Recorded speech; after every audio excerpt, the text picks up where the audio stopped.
What's good, y'all? Today I'm going to take you through a full body mobility that is only going to require a couch and maybe even the floor. Let's get through it. So first thing we're going to get you to do is get your feet flat on the ground here. Your forearms are going to go towards the couch, and then the top arm, you're going to reach all the way over, finding this locked out position in the elbow. Pulling yourself to each side here. We're just going to start off by reaching to the sides, finding a huge stretch through the side of that body. So we call these our lateral openers. Big inhales as we reach over. Exhale as we switch. And the details really matter. So if you see my hands, I'm turning my hand upwards so that my thumb is facing in. And now I'm going to start reaching into different angles in front of me so that I could find different fibers along the sides of my body.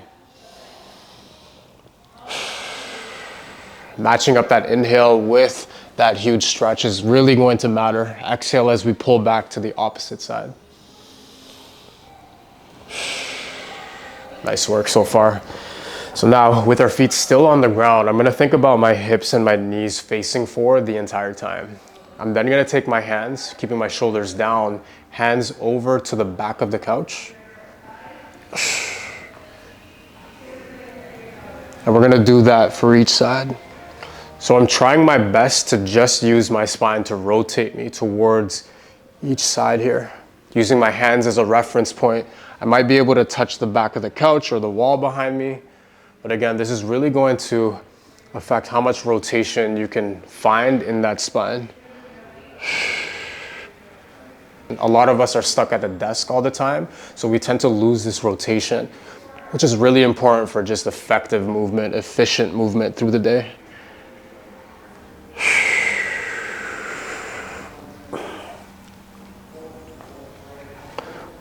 We're going to try to aim for around 10 reps for these.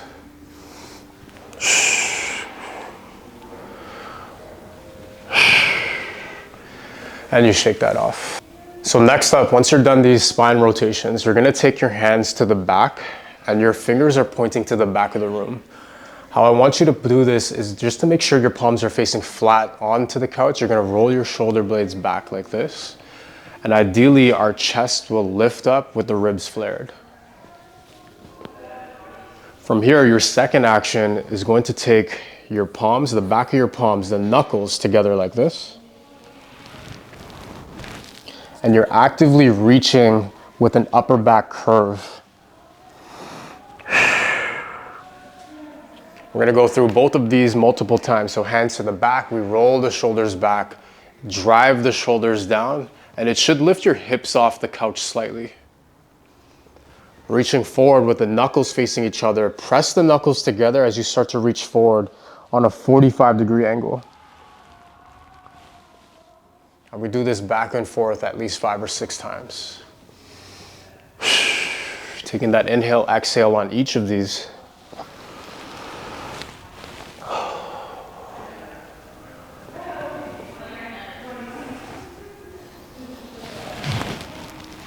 Let's go for 2 more reps here, rolling the shoulders back, locking out these elbows. So you're basically going through 2 different extremes. Can you extend the spine here? And then can you flex the spine here?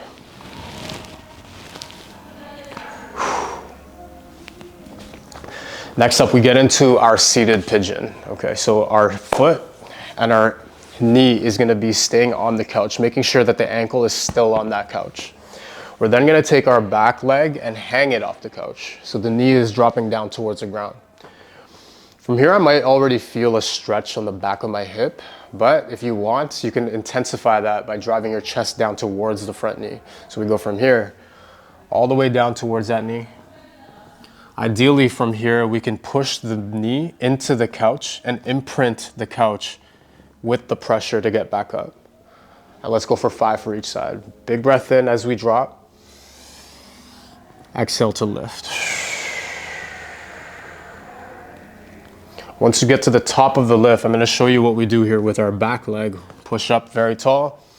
We squeeze this cheek in the back. Okay, let's go for 2 more. Exhale, lift.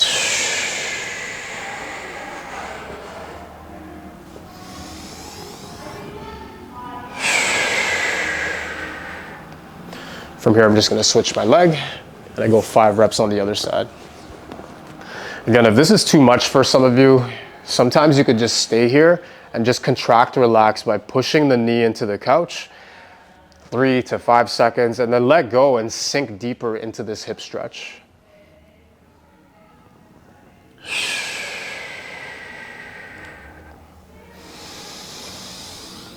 Big exhales at the top. Huge inhales through the nose as we drop the chest down to the knee. Now let's go for 2 more reps. This one should be a gentle stretch on the back of that hip. Think about maybe 6 or 7 out of 10.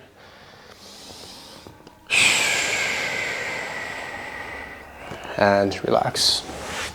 From here, this is one of my favorite stretches for the front of the hip. So what we do is we take this knee into the divot of the couch for that backrest. Okay, so you're gonna put that knee right here.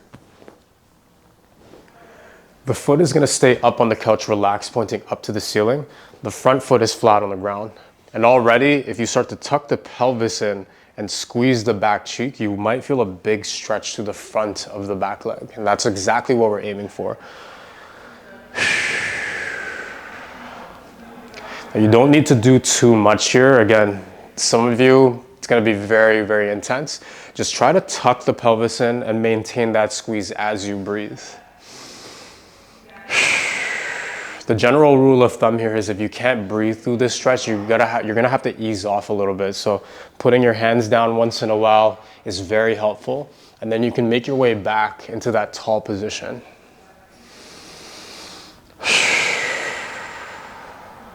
Now you can set a timer here, or you can even go for around 3 to 5 big inhales and exhales.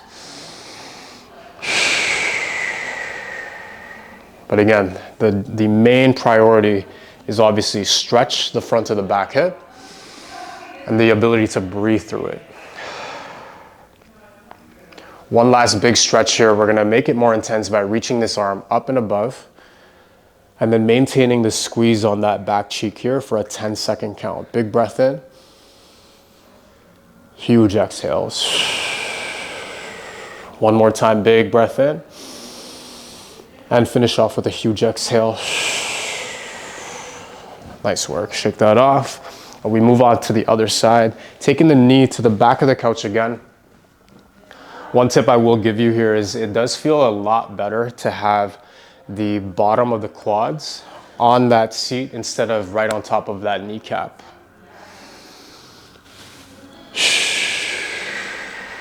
Sometimes I like to rep this out as well by reaching all the way up and above instead of just holding it. Just to kind of test the depths of that stretch. We got 2 more big inhales here as you squeeze that back cheek. And then last one, big inhale. Huge exhale. Nice job so far. Our last one here, just to finish off, is you getting into a deep and prying squat. So however your squat feels like today, you might want to test out a couple reps to see if we can even get these heels down onto the floor. And if you can't, it's okay. But again, it's good to test. Sometimes I like to use something that's fixed into the floor, maybe this couch, to kind of sit deeper into this squat. Starting to get the elbows, the points of the elbows onto the insides of the knees. I'm gonna pry that squat open. And then again, if that couch is available for me or anything fixed around me, I can use that to my advantage to get deeper. I'll show you what it looks like without it. So from here, knees are pried open with the tips of the elbows, and I'm trying to my best to sit the heels down. Check tall spine, and we take deep breaths from here. Huge exhales. With that squat, if I want to test out sometimes, I'll start to lift one arm at a time, just for a little bit more extra mobility through my spine and my shoulders.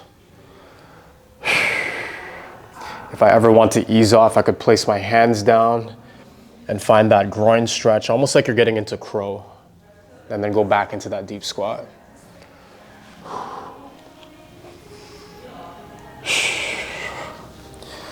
Taking one knee forward at a time as well, taking that heel off on that same side.